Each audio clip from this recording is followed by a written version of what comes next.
ધારાસભ્ય સાહેબ અમે પોતે અને 2 દિવસ અમે એમની સાથે સવારથી લઈને સાંજ સુધી હતા. સાથે ઘનશ્યામભાઈ પટેલ પણ હતા, જિલ્લા પંચાયતના પ્રમુખશ્રી હતા, રણજીતભાઈ હતા, નિરંજનભાઈ હતા, ચંદ્રકાંત, બધાના સહકારથી અહીંના ગામના સરપંચશ્રી બધાના સહકારથી આપણો બધાનો હેતુ હતો કે પરિવારને એક સાંત્વના મળે અને ન્યાય મળે. એ હેતુ સાથે જ આજે આગળ વધી રહ્યા છે અને એના ભાગરૂપે જ આજે પણ અમને જાણ મળી કે એમની તબિયત એકદમ જ એ થઈ ગઈ છે ને મુલાકાત લેવી પડશે, એટલે આજે અમે મુલાકાત માટે પણ આવ્યા છે. અને બીજું કે 13 તારીખના જે કાર્યક્રમની વાત હતી, આપણે 8 તારીખે રાજપીપળાથી જ બધા સમગ્ર ગુજરાતના આદિવાસી આગેવાનોને તમામ લોકોને આપણે આહવાન કર્યું છે. એનો માત્ર ઉદ્દેશ એવો છે કે જ્યારે પણ આવો અન્યાય થશે ત્યારે અમે આદિવાસી એક છે, એક એકતા બતાવવાનો કાર્યક્રમ છે, સમ બતાવવાનો કાર્યક્રમ છે.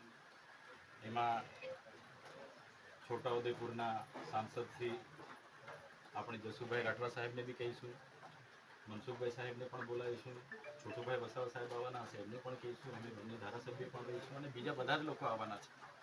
એમાં કોઈ બીજો કોઈ હેતુ નથી. તે દિવસે બી પણ આપણે જે વ્યવહાર કરીએ છીએ, અમારો હેતુ એવો છે બધા ભેગા થઈને એક વ્યવહાર કરે, જેની જે શક્તિ હોય.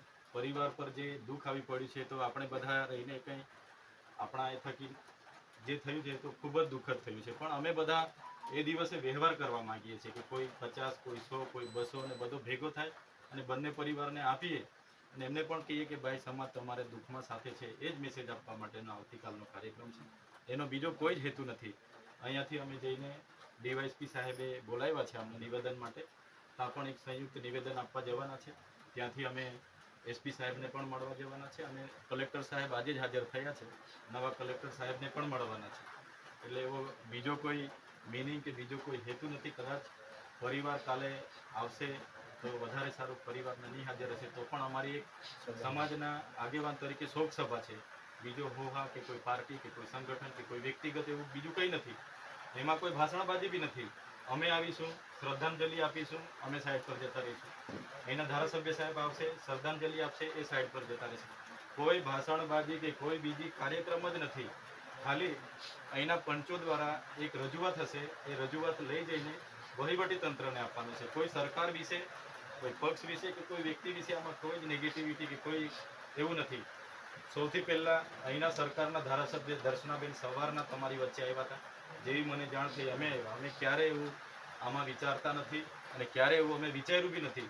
મને કાલે એક પ્રેસ મીડિયાવાળા પૂછતા હતા, એમાં બી મેં કીધું અમારા દર્શનાબેનને અમારે અભિનંદન આપવા જોઈએ કે પોતાની ટીમ સાથે 2 દિવસ ત્યાં ખડે પગે ઊભા હતા. એટલે અમે એવું કંઈ ઈચ્છતા નથી. એટલે પણ એક આપણો અન્યાય થયો છે તો એક સંપ દેખાય, જેથી કરીને આવનારા દિવસોમાં બીજા યુવાન સાથે આવું ના બને, એ જ હેતુ છે. એ બાબતને લઈને એકવાર એસપી સાહેબને અમે બધા મળી આવ્યા છે, ફરી આજે પણ મળવા જવાના છે. એટલે બીજો કોઈ અણબનાવ, અનિચ્છનીય બનાવ, એવું કોઈ ભાષણ, કોઈ ઓહાપો, કોઈ સૂત્રોચ્ચાર એવું કંઈ નથી. શોકસભા છે તો શોકસભાના રૂપે જ અમે કાર્યક્રમ આવતીકાલે આપણે બધાએ ભેગા થવાનું છે અને બધાને જ અમે આમંત્રણ આપવાના છે. મોટે ભાગે સાથે વાત થયેલી છે. આજે પણ અમે આપણા જસુભાઈ સાહેબને વાત કરવાના છે, સુખરામ રાઠવાને વાત કરવાના છે, મનસુખ સાહેબને પણ વાત કરવાના છે. બધાને જ વાત કરી 5-5 મિનિટ જેને જ્યારે પણ સમય મળે. બધા છૂટાછવાયા પણ આવશે તો બી વાંધો નથી કે એક જ ઝુંડમાં આવીને કરી જવાનું એવું બી નથી.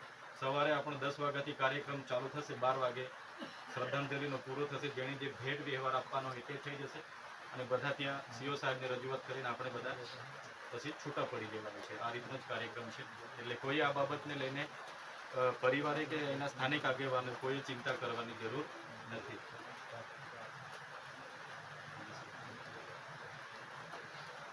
સમાજની અને પરિવારની અમે પણ સાથે જ